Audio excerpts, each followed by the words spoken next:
Olá pessoal, tudo bem? Vamos continuar com as nossas aulas de direito penal, né? Direito penal geral. Estávamos tratando aí do Instituto da Antijuridicidade ou da ilicitude, né? Lembrando que esse é um dos elementos que compõem o crime. Nós temos 3 elementos que compõem o crime: fato típico, a antijuridicidade ou a ilicitude e a culpabilidade, tá ok? Lembrando sempre que dependendo da teoria que você adote, né, da corrente que você siga, há quem diga que nós temos a teoria bipartida, em que o crime seria apenas fato típico e antijurídico, e a culpabilidade, na verdade, estaria sendo utilizada para a punibilidade, para a pena. E nós temos aí uma corrente até majoritária, digamos, que entende que constitui os 3 elementos: fato típico, antijurídico e culpável ou culpabilidade. Retirando um destes elementos, nós então não teríamos mais o crime propriamente dito, viu? Nós retiramos o próprio crime, não existe o crime. Isso é importante, viu, pessoal? Para a gente analisar mais para frente algumas situações. Vamos continuar, nós estávamos falando dentro da antijuridicidade ou excludente de antijuridicidade, né? Então são situações específicas previstas na parte geral do Código Penal que retiram, na verdade, a ideia de ilícito daquela conduta. Ela continua como fato típico, porque ela é prevista, mas retira o caráter ilícito, tá? Contrário à norma, por haver uma norma permissiva. Olha o outro que se usa. Uma norma justificante. Então, muitos chamam de excludente de antijuridicidade ou excludente de ilicitude. E outros colocam como normas justificantes ou excludentes justificantes, né? Então você tem formas diferentes de falar da mesma coisa. Eu alerto vocês para isso com muita ênfase, porque na prática, pessoal, quando você vai estudar, né, ver os livros de doutrina sobre isso, cada um vai falar de um jeito.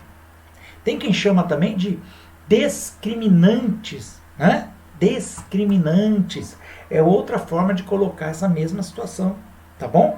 Então, você vai encontrar por vários nomes as chamadas excludentes de ilicitude. O mais importante, meus queridos, é você conseguir se localizar. Você saber em que ponto da matéria você está. Então, aqui, nós estamos estudando a teoria do crime, lembra? E, teoricamente, onde é que você vai encontrar isso? Você vai encontrar, efetivamente, no artigo 23, 24 do Código Penal. Tudo bem? Mas lembrando, eles apenas expressam uma ideia geral. Por isso é preciso saber em que ponto do código você está, mas, sobretudo, o que você está estudando. Qual é a matéria que você está estudando aí. Tudo bem? Tá legal? Eu fiz numa outra aula em que eu utilizei uma lousa, vocês estão lembrados disso, um quadro branco? Eu coloquei, né, a divisão do crime e suas características. Tá bom? Então, coloquei quais são os elementos, e lembrando que cada um desses 3 elementos, ele também tem subdivisões internas, tá? É o caso do fato típico. Vocês estão lembrados? O fato típico, na prática, ele se utiliza da conduta, resultado, nexo causal e tipicidade. Aqui, na parte de antijuridicidade ou ilicitude, também, nós vamos estudar justamente essas normas permissivas, essas normas discriminantes, ou essas excludentes de ilicitude de antijuridicidade. Tá bom? Bacana, legal? A primeira que nós vamos falar, iniciando aqui o nosso trabalho, é o estado de necessidade. Pessoal, conforme o artigo 24 do Código Penal, está escrito lá: considera-se em estado de necessidade quem pratica fato para salvar de perigo atual que não provocou por sua vontade, nem podia de outro modo evitar. É direito próprio ou alheio. Então eu procuro, né, salvaguardar o quê? Direito próprio ou alheio. Cujo sacrifício, naquelas circunstâncias, não era razoável exigir-se. Isso é o que está escrito no artigo 24. Vamos lá, pessoal. Vamos começar a nossa análise deste artigo, tá? Peço, claro, como sempre, que vocês fiquem com o Código Penal em mãos, tá bom? Para que eu faça quando eu fale do artigo, vocês tenham ele aí na tua frente para você poder acompanhar com os olhos, né? Ajuda a fixar. Percebe-se aqui que a noção de estado de necessidade, ele nos remete à ideia de sopesamento de bens. O que é isso? Análise de bens. Sopesar seria aí você ver a qualidade, né, o peso de cada um, tá? Desses bens diante de uma situação adversa, de risco de lesão. Por exemplo, vamos lá. Se você tem 2 bens em perigo, permite-se que seja sacrificado um deles, pois a tutela penal, naquelas circunstâncias de caso concreto, não consegue proteger os 2 bens jurídicos, tá? Veja bem, o fundamento jurídico do estado de necessidade, ele reside, portanto, no conflito de interesses que tal adversidade faz nascer, compelindo o sujeito ativo, em vista da situação de perigo que se apresenta, isso compele ele a atuar, movido pelo instinto de conservação, para preservar ou proteger o seu próprio bem jurídico, ainda que à custa da violação do bem, do direito de uma outra pessoa. Essas palavras nem são minhas, tá? É do professor Fernando de Almeida Bedroso, também um grande penalista, tá? Mas vamos lá. Requisitos do estado de necessidade. Então, você entendeu que no estado de necessidade você acaba sacrificando o bem jurídico, um determinado bem jurídico, para salvaguardar outro.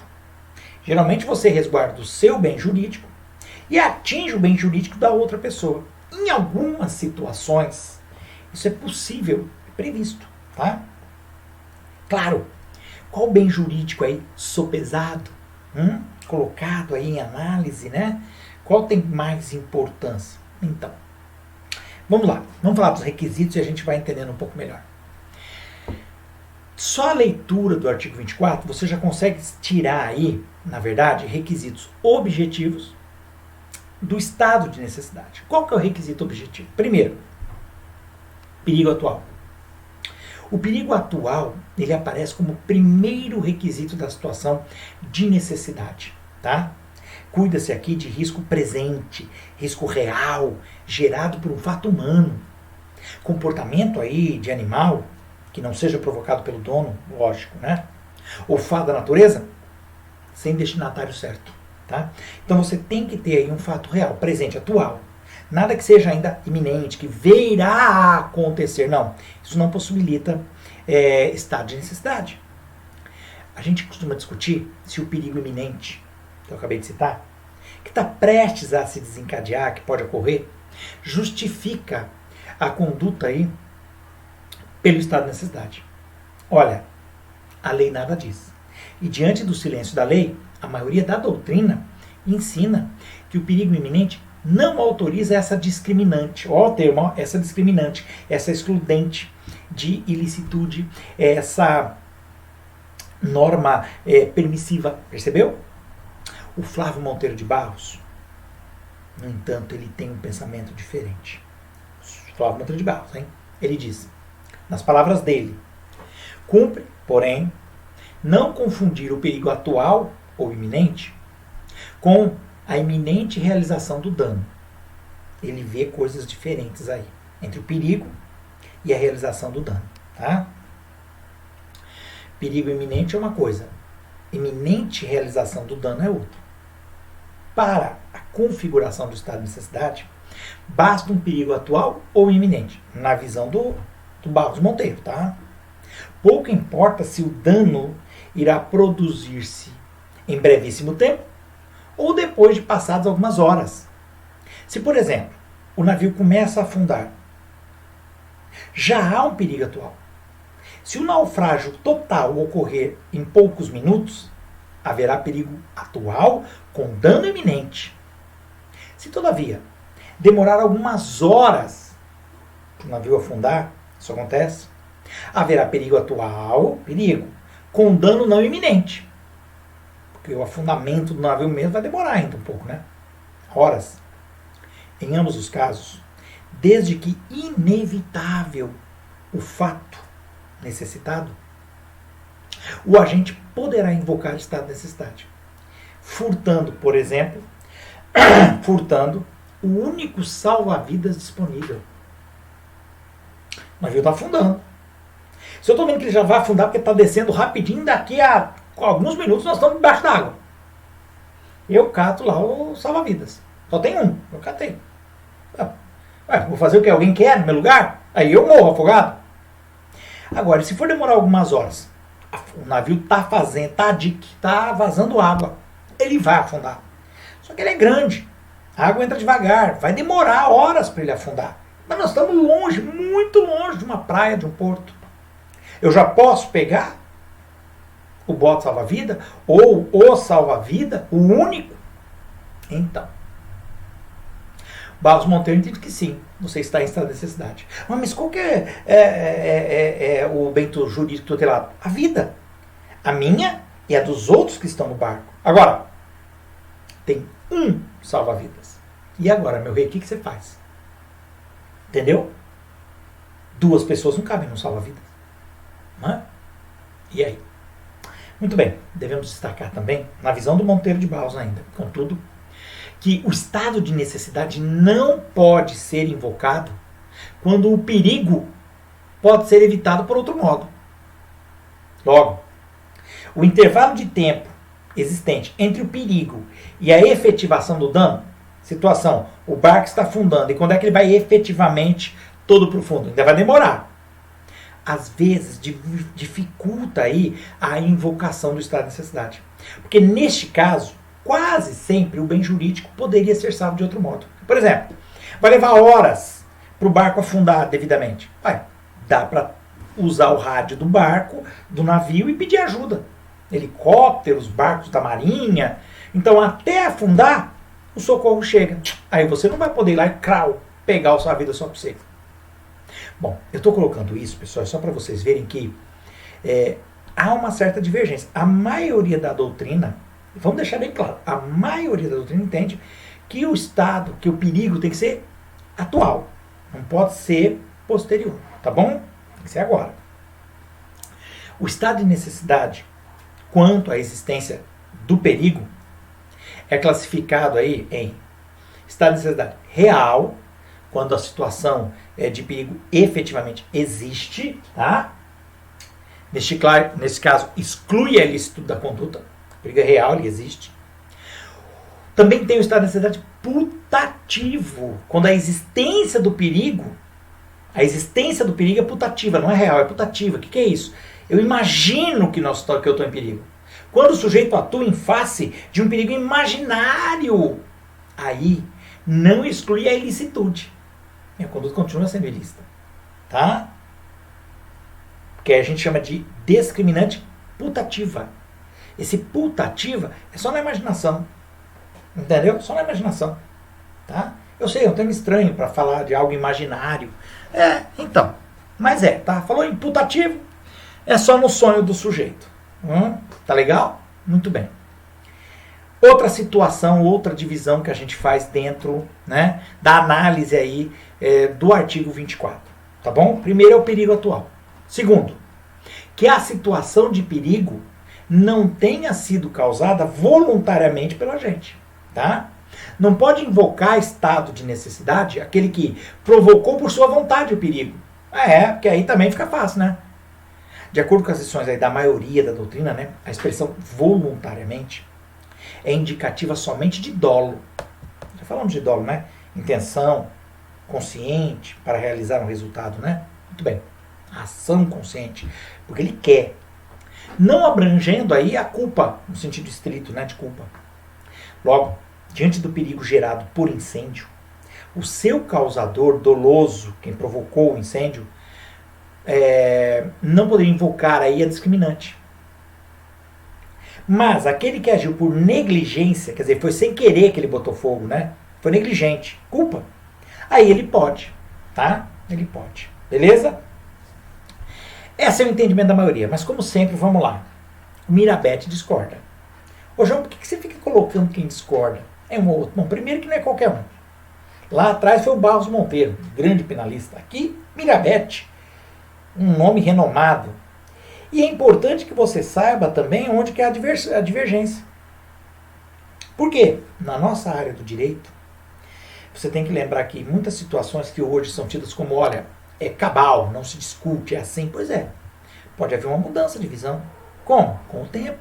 Com os advogados batendo numa situação, colocando lá os seus argumentos. E é possível que com o tempo as cortes, os tribunais, acabem entendendo uma divergência, algo que é estranho, né? Mas que no fim acaba se tornando regra. Muitas vezes o que já foi minoria lá atrás, hoje se tornou maioria. Então por isso que a gente tem que trazer. Olha só, preste bem atenção. Eu acabei de dizer para você que se o sujeito provocou a situação de forma dolosa, ele não pode invocar uma excludente de ilicitude, o estado de necessidade. Agora, se ele provocou por culpa, quer dizer, sem querer, aí ele poderia. O Mirabete entende o contrário, ele não entende dessa forma. Ele fala assim, ó, diante da norma do artigo 13, parágrafo 2º C do Código Penal, que fala, que obriga a agir para evitar o resultado, aquele que, com seu comportamento anterior, ainda que culposo, criou o risco da ocorrência de um resultado. Aí, entendi ele que é forçoso, obrigatório a gente concluir que se deve excluir o estado de necessidade também nos crimes comissivos. Comissivos é por ação, né? Quando a gente provocou o perigo, também de forma culposa. Percebeu? Na visão dele, nem quando é sem querer, ele não pode invocar o estado de necessidade. Tá bom? Vamos lá. Vamos continuar. Outro elemento objetivo que se retira do 24. Salvar direito próprio ou alheio. Outro ponto importante, hein? O estado de necessidade se configura quando o agente, diante da real situação de perigo, ele busca salvar um direito próprio, seu, então estado de necessidade própria, ou um direito alheio, um estado de necessidade de terceiro, porque também é possível, né? Eu posso muitas vezes agir defendendo o direito de um terceiro. Ó, na salvaguarda do interesse alheio, eu pergunto, é indispensável autorização posterior, né? Ratificação aí do titular do direito à mensagem, isto é, eu agir em estado de necessidade não para mim, mas para ele. Eu preciso depois que ele confirme isso, falar, realmente, pô, ele estava ali junto comigo, se não fosse por ele, nossa senhora, então, precisa ter essa confirmação do cara. De novo, Flávio Monteiro fala o seguinte, o estado de necessidade de terceiro, ele se inspira no princípio da solidariedade humana, tratando-se, porém, de bens disponíveis, patrimônio, por exemplo, né?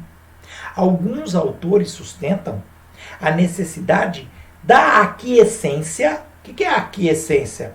Da anuência, da concordância, né? Do titular do direito exposto a perigo de lesão. Quer dizer, se for um bem disponível que eu estou defendendo, eu precisaria que também o terceiro confirmasse. Realmente eu queria que ele agisse. Nossa, ele me salvou ali, salvou o meu bem, sei lá.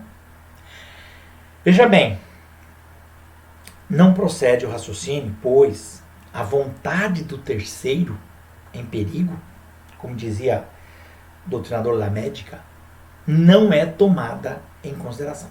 Você não precisa considerar o que foi feito. Ela é substituída pela vontade do agente, juridicamente superior. Ademais, em muitos casos, não há nem tempo para pedir a concordância do terceiro. Entendeu? Quer dizer, quando eu for agir em estado de necessidade para outrem, quer dizer, para uma terceira pessoa, defendendo o direito, um bem de um terceiro, eu não preciso que esse terceiro concorde comigo. Eu posso defender a si mesmo. Vamos imaginar.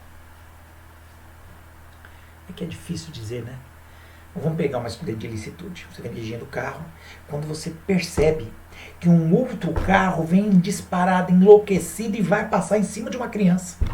Em cima de uma criança. Você pega e arremessa o seu carro em cima dele, para evitar que ele atropele a criança.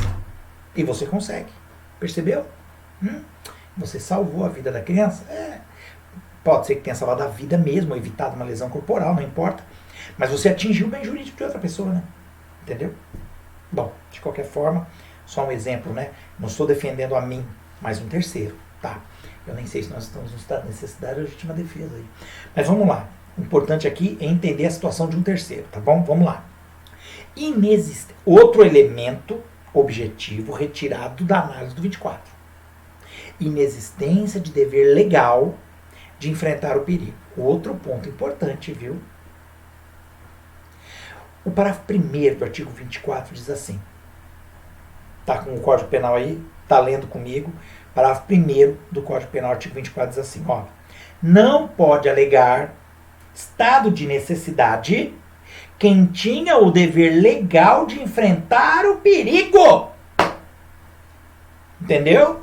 Dever legal de enfrentar o perigo. A lei determina que a pessoa haja. Quer o dispositivo se referir aí a pessoas que, em razão da função do seu ofício, têm o dever legal, está na lei, de enfrentar uma determinada situação de perigo. Claro, desde que possível de ser enfrentado. Não lhe sendo lícito sacrificar bens alheios para a defesa do seu próprio direito. Entendeu? Por exemplo, um bombeiro tem que enfrentar o incêndio? Tem. Ele tem que buscar apagar o incêndio. Agora vamos imaginar que aquele imóvel está completamente em chamas e tem alguém lá ainda, ou algum objeto. O bombeiro é obrigado a entrar no meio das chamas para tentar salvar? Entendeu? Muito cuidado, tá? Isso tem um certo limite. O bombeiro é obrigado a enfrentar os incêndios. O policial é obrigado a enfrentar os bandidos. Tá? E por lei ele é obrigado a enfrentar. Tanto que veja, no caso do policial, presta atenção, muita gente critica, o policial está sempre armado, por que ele anda com arma quando ele nem está trabalhando? Porque se ele se deparar com um crime, mesmo estando de folga, sem uniforme, né, ele tem que agir. A lei determina isso. Juiz, promotor, juiz não é juiz só quando ele está lá na vara. Ficou mal isso, né? Mas é. No fórum, né? Em juízo. Ele é juiz 24 horas por dia. Entendeu? Por isso eu comentei já com vocês que alguns juízes até evitam certos lugares, né? Justamente para não ter que agir. Caso apareça alguma coisa errada, né? Entendeu? Eles são mais resguardados. Né? O policial também. O policial, se vê alguém cometendo um crime, ele tem que agir. Não importa que ele esteja de folga. Percebeu? Mas de qualquer forma, eles o fazem porque a lei exige isso. Quais os personagens que possuem esse dever legal de ação? Olha, parcela da doutrina entende por dever legal apenas aquele derivado do mandamento legal, da lei mesmo, né? Conforme está no artigo 3, parágrafo 2º, a linha A. A maioria, no entanto, atenta, cuida, analisa a chamada exposição dos motivos do Código Penal, que é, na verdade, não é norma, mas expõe o porquê de cada regra do Código Penal, né?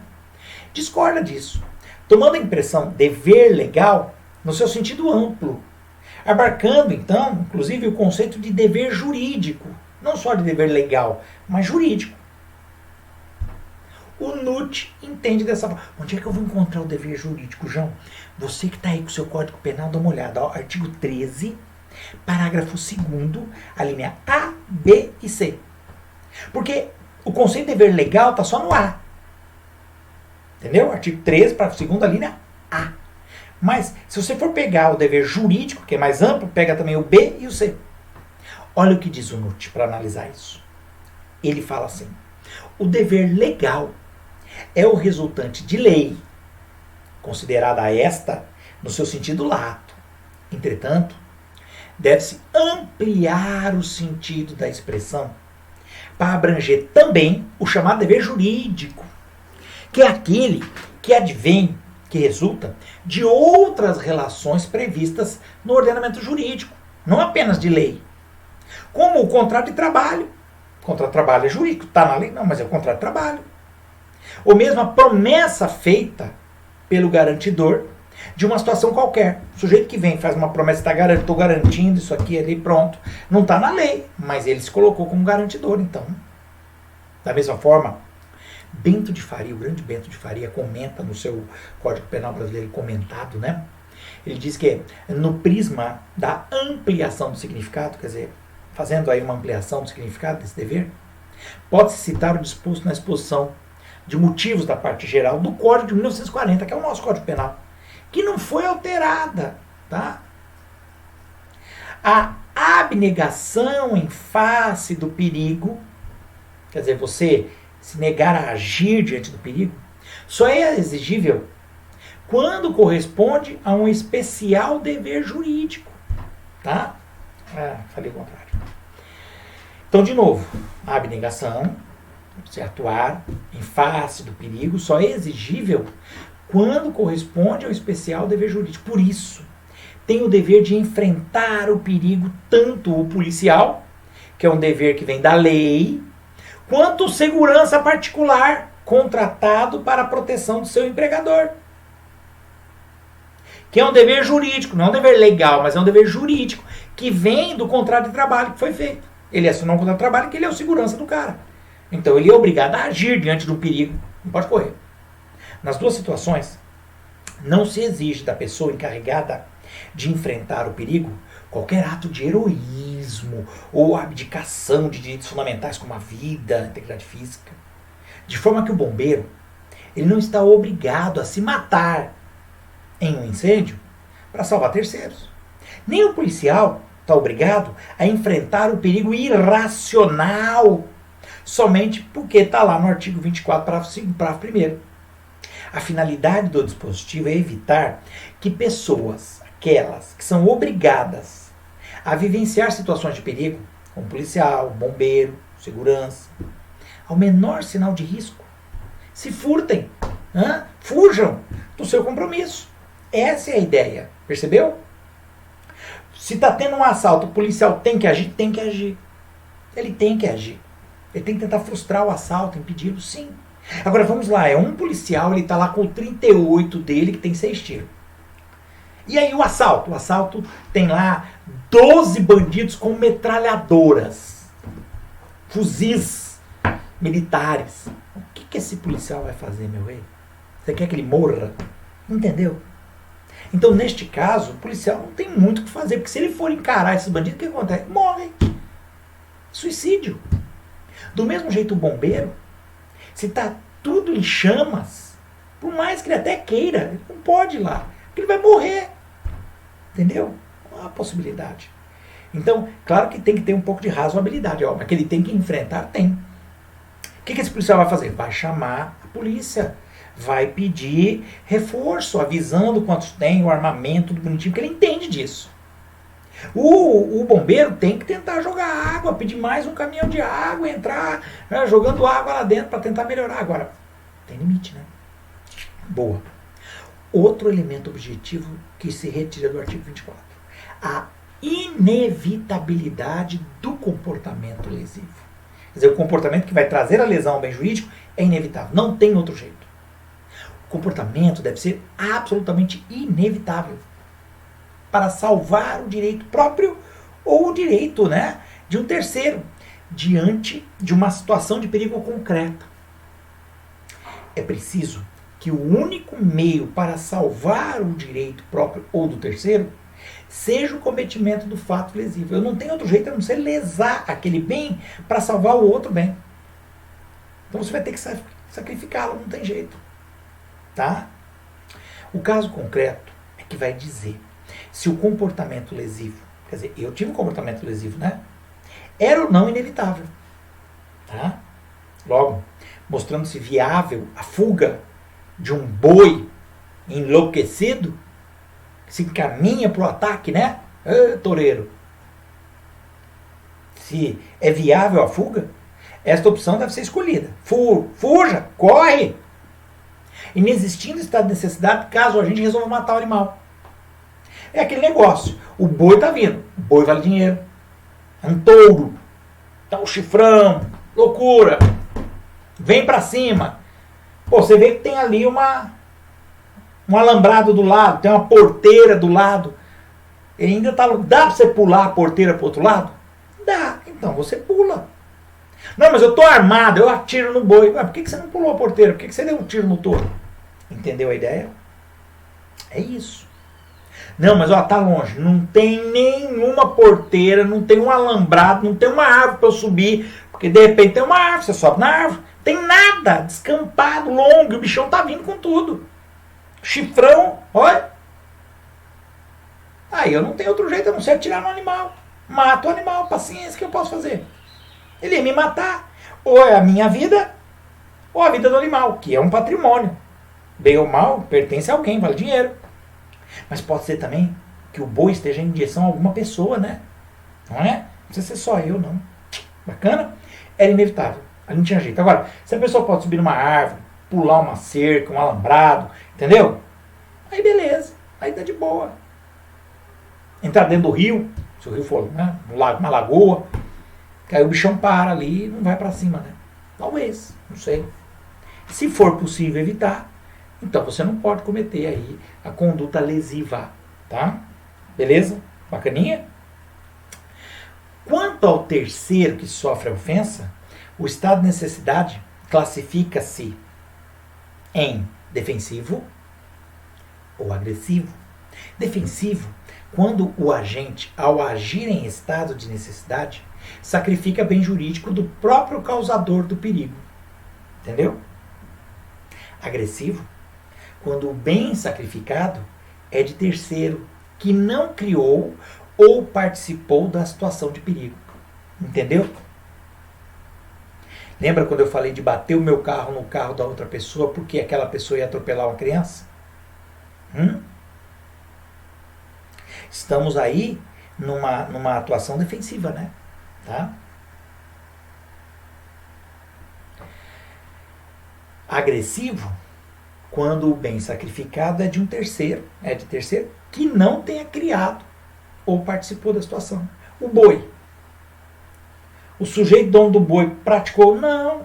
Eu estava ali e vi que crianças entraram ali e foram na região que fica o boi.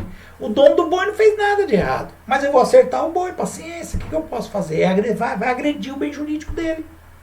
E ele não provocou nada. Na verdade, talvez as pessoas que entraram é que tenham realmente cometido alguma conduta equivocada, né? Onde eles viram entrar não é deles. Mas, outro elemento. A inexigibilidade de sacrifício do interesse ameaçado. Muito bem. Outro elemento objetivo aí do estado de necessidade. Aqui, na hora que você estuda o estado de necessidade, a gente se vê obrigado à análise da ponderação de bens. Entendeu? Isto é, da proporcionalidade entre o bem protegido e o bem sacrificado. Não é? Porque eu vou tentar proteger um bem e vou sacrificar o outro. No caso, eu vou atingir o boi, matar o boi, que vale dinheiro, muitas vezes dinheirão enorme, todo, mas vou salvar a vida de uma criança, de uma pessoa que vai ser atingida pelo chifre do boi. Vai matar o boi, né? Tá? Aí, pessoal, com relação a essa proporcionalidade, por essa ponderação entre bens jurídicos, por esse sopesamento, esses termos podem aparecer, por isso que eu estou usando, não tem jeito. Entre o bem jurídico protegido e o sacrificado, aparecem duas teorias. A chamada teoria diferenciadora. Pela teoria diferenciadora, porque tem a teoria diferenciadora e a teoria unitária. Vamos para a teoria diferenciadora. Se bem jurídico sacrificado tiver valor menor ou igual ao do bem jurídico que eu estou salvando, guardando, haverá estado de necessidade de justificante, tá? Uma excludente de licitude. Se o bem sacrificado tiver valor maior que o bem protegido, haverá estado de necessidade desculpante, que é uma excludente de culpabilidade. Veja como nós mudamos a coisa? Eu vou repetir. Teoria diferenciadora. O que faz? Faz a diferença. Consegue analisar a diferença entre os bens jurídicos que eu vou sacrificar e que eu quero salvar. Se o bem jurídico que eu vou sacrificar tiver um valor menor ou igual ao bem jurídico que eu estou tentando salvar, haverá estado de necessidade justificante. Então, é excludente de licitude. Agora, se o bem jurídico que eu estou sacrificando tiver valor maior do que o bem protegido, aí neste caso haverá estado de necessidade exculpante. Esse é o nome, exculpante. Como assim? É uma excludente de culpabilidade. Não exclui a antijuridicidade, mas a culpabilidade. Tá? Que é outra coisa que nós vamos ver. Já a teoria unitária não reconhece o estado de necessidade exculpante. Como assim? Mas se o bem jurídico que eu vou sacrificar vale mais do que o bem jurídico que eu estou tentando proteger, não haveria estado de necessidade. Apenas justificante, que exclui a ilicitude. Tá? Não tem jeito. Você tem que ter o valor que eu vou salvar maior do que o que eu estou sacrificando. Assim, se o comportamento do agente diante de um perigo atual busca evitar um mal maior, sacrificando um direito de igual ou menor, o direito é igual ou é menor do que o bem que eu estou protegendo, pode-se invocar sim essa discriminante do estado de necessidade. Tá? Se o bem jurídico sacrificado for mais valioso que o protegido, o máximo que você vai ter é redução de pena. Tá? Você vê que de qualquer forma você tem consequências diferentes. Não é que não se aceite, não é? Mas há ter bom senso. Por exemplo, no caso do boi. Tá? Mas o boi vale quanto? Ah, esse boi aqui vale uns 2 milhões de reais. E o que você tem ali do outro lado? Ah, uma criança, 2 crianças estão brincando e o boi vai passar por cima e vai matar os dois. Eu acho que, olha, nem que o boi valesse 10 milhões, viu? Eu mato o boi. Agora, vamos imaginar que o boi vai bater num carro. Entendeu? Ele está indo com o chifre, ele vai atingir um carro. Um Volks. Um Fusca. Yes. Uma moto. Tá parada. Eu vou matar o boi. Quase. Você não vai acertar na minha moto. Vai acertar no meu carro. Rapaz, o boi vale 2 milhões de reais. Quanto vale teu Fusquinha? 2 mil. E aí? Tudo é bem jurídico, né? Tudo é bem jurídico. Tô falando de valores, né? Ah, mas é a vida do boi. Não, estamos aqui na defesa dos animais. Não é esse o ponto. Estou considerando valores. Tá bom? Vamos lá, vamos imaginar. Suponhamos que João, para salvar sua vida em risco, sacrifica o patrimônio do Antônio. Para as duas teorias, João pode invocar estado de necessidade, tá? Excluindo a ilicitude do comportamento. Imaginemos a situação inversa. João, para salvar seu patrimônio em perigo, mata Antônio.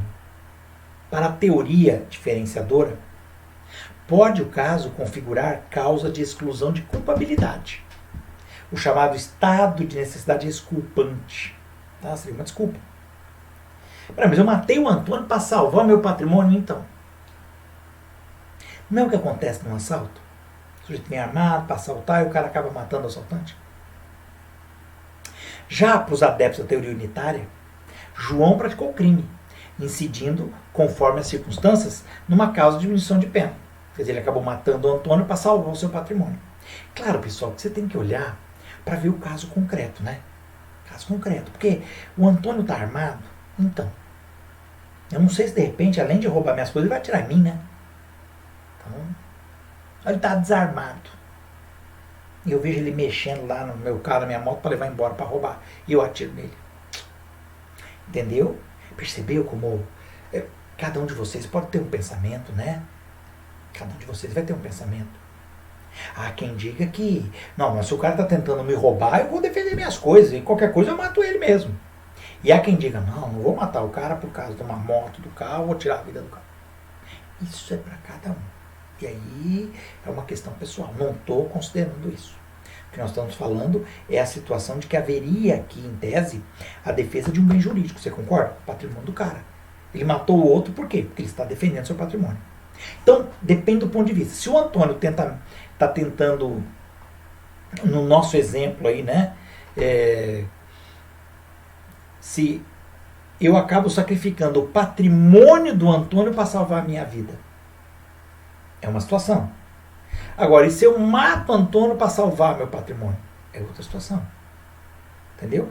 E aí? Aí você vai ver qual a teoria que você vai utilizar aqui. Considerando se, em tese, haveria efetivamente a exigibilidade de sacrifício desse bem jurídico em detrimento do outro, a favor de um outro. Esse é o ponto, entendeu? É disso que se trata essas duas teorias, tá bom? O Código Penal, como você percebe pelo parágrafo 2º do artigo 24, adotou a teoria unitária. Opa, então tá aí, tá resolvida a nossa vida. Ó. Adotou a teoria unitária.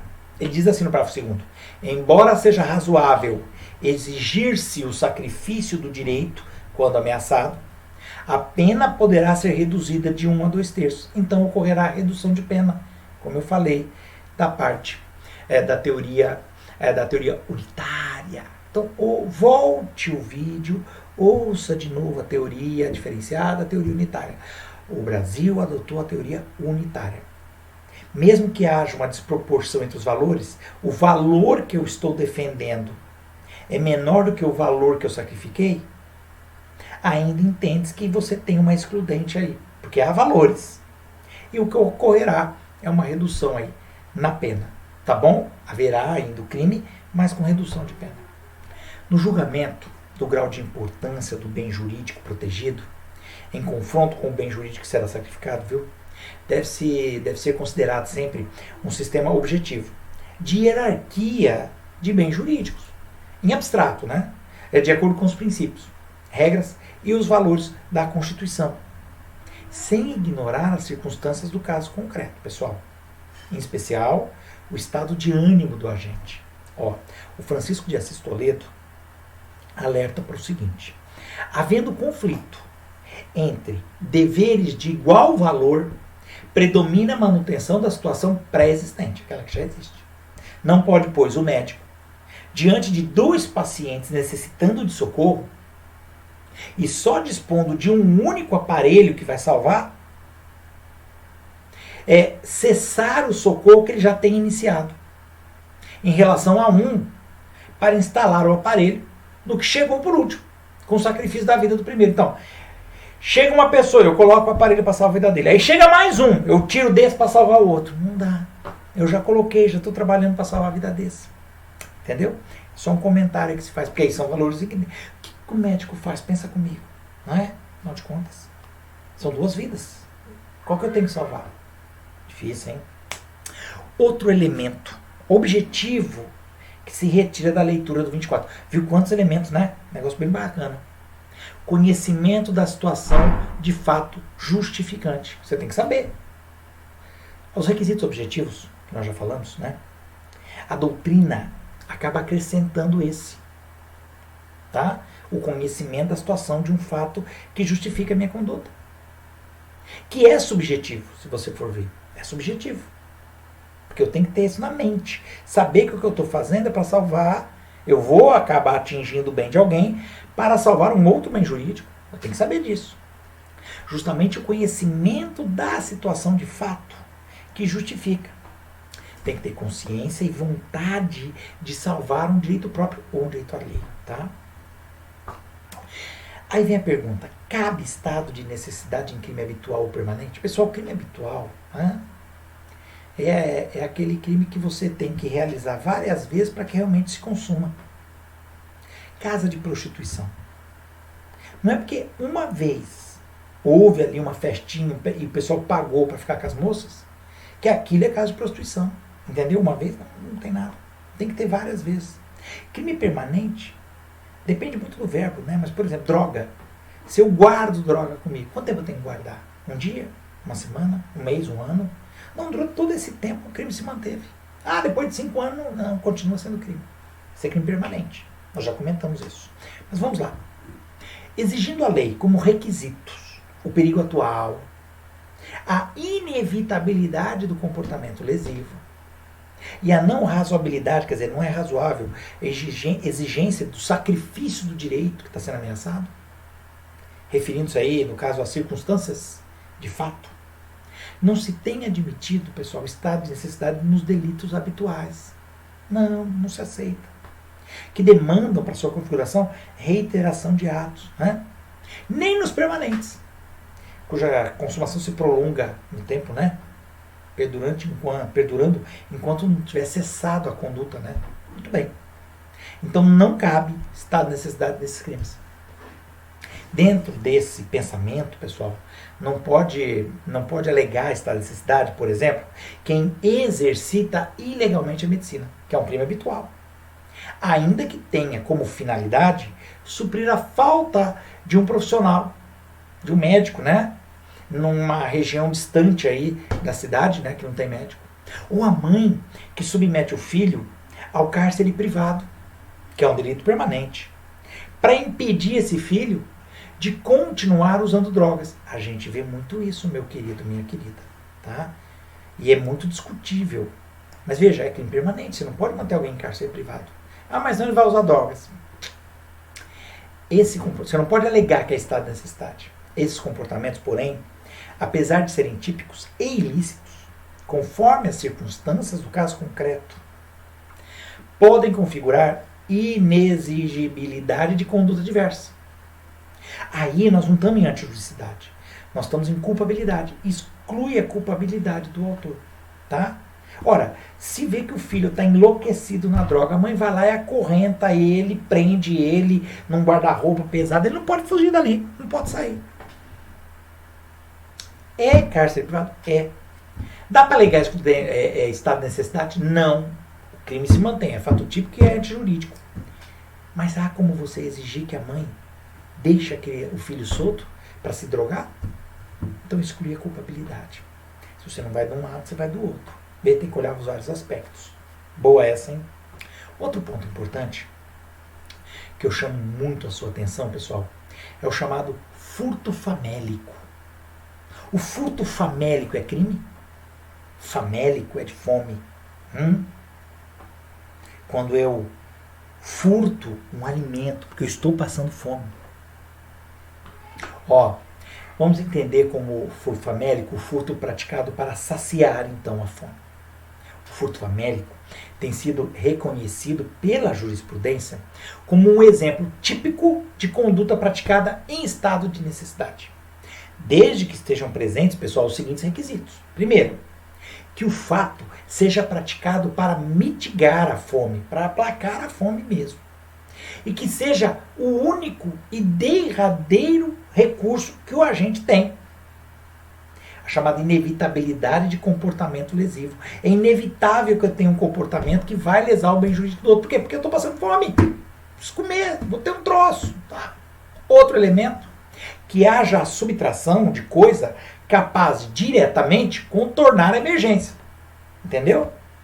Eu tenho que furtar alguma coisa que vai saciar a minha fome. Não, eu furtei botijão de gás. Por quê? Porque eu preciso cozinhar, né? Eu tô com fome e eu não tenho gás. Não, o gás, eu não vou comer o botijão. Percebeu? Outra exigência aqui. Insuficiência dos recursos adquiridos pelo agente com o trabalho ou impossibilidade de trabalhar. Quer dizer, ou eu não tenho trabalho, não tenho, entendeu? Que eu estou desempregado, ou o que eu recebi já acabou o dinheiro todo. Gastei tudo porque eu ganhei muito pouco.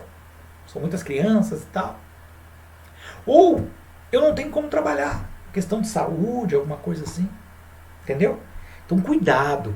O crime famélico, muitas vezes, a gente pode citar como um exemplo de estado de necessidade. Se o sujeito está passando fome, a família está passando fome, ele então furta alimento, para poder alimentar ele ou a família que está em estado realmente de fome. Estado de necessidade, vida. Agora lembre que você tem que analisar muita coisa. O cara, o que ele furtou para comer? Vinho. Não, é difícil, né? Porque realmente é o que mate a fome. Entendeu?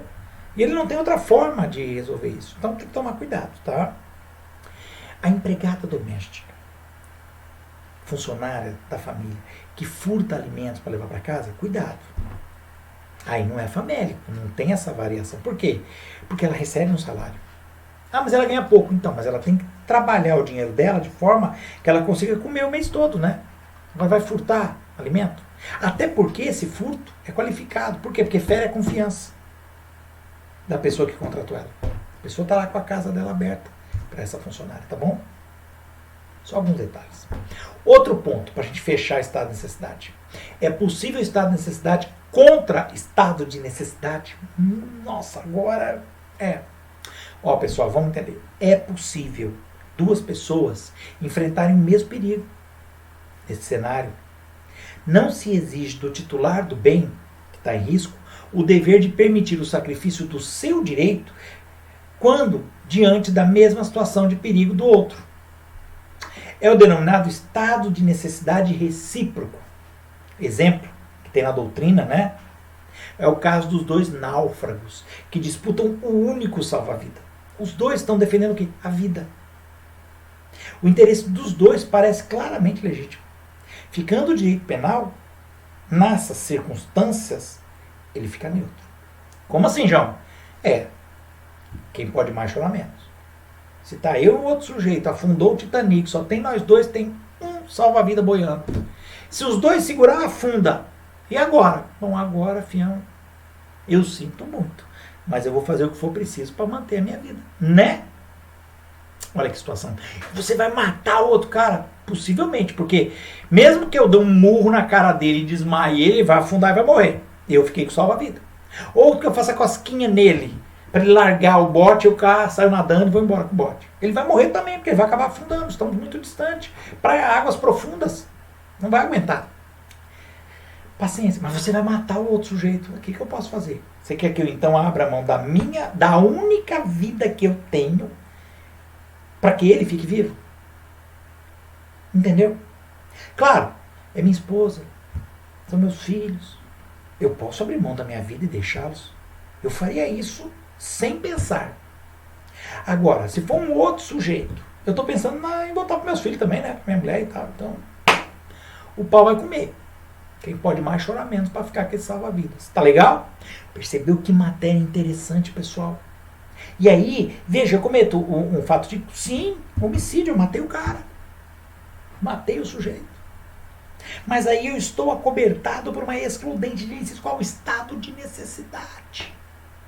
Manter a minha vida. Mesmo que o bem que eu estou aí, que eu estou sacrificando, seja outra vida. O que eu posso fazer? Tudo bem? Tá ok? Bacana, né? Muito bem. Vamos fechar aqui agora essa parte de estado de necessidade. Tema muito legal, muito bacana. Percebeu? Tem muitos detalhes aí, né? É muito rico isso, tá bom? Vejam o vídeo com bastante carinho, revejam o vídeo se for necessário, tá? Procurem ler algum material. Eu passei para vocês repetindo, mandei uma coleção para vocês, a última coleção do Damaso de 2020. Abra, dá uma lida. Se não gostou, vai no Fernando Capês, vai no Maçom, gosto muito do Maçom muito didático, inútil, mas leia. Somente o que nós estamos falando não é o suficiente para tirar suas dúvidas, até porque no livro você vai ter mais exemplos, mais comentários. Tá legal? O que nós fizemos foi um vídeo mais sucinto, mais resumido para te dar um norte. Bacaninha? Tá bom? Beleza? Então tá bom, qualquer dúvida eu estou à disposição no WhatsApp. Deem um alô aqui, um ok no final do vídeo.